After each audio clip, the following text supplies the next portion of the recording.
I have these three handouts for you, considering text files, binary files, random access files, which let you seek your position inside the file after you open it. So the first category is plain text files. And I must repeat what I mentioned before. If you have a plain text file, it means you're reading it sequentially.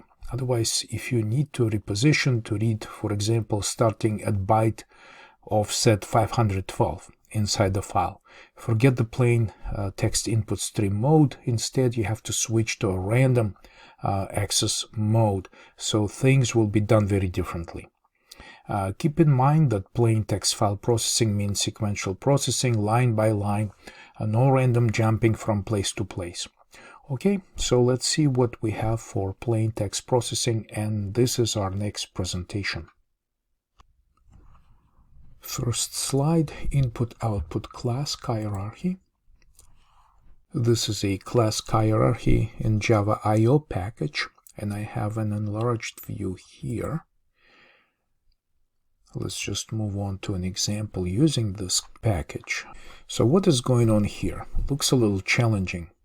What's the difference between, for example, a writer, print writer, a file writer, buffered writer, and so on? While I am planning to give you some answers to these questions in our videos, I tell you it will be challenging to remember all of it at once. Most often I keep my own coding examples like this close to my desk when dealing with Java file input-output.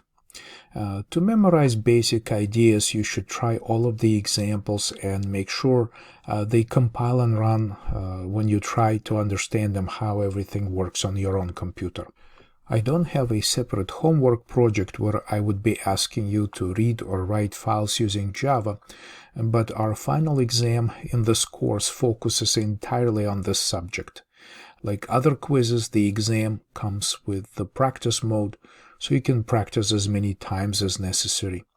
It's hard to become instantly fluent using input-output library classes like these, and it certainly takes a while to get there, but when you need to write a program to work with a specific file type, you can always start with a good example and move forward from there. I have a lot of demo code in our presentation on this subject, so keep your notes with you when you need them. And so this is our first coding example.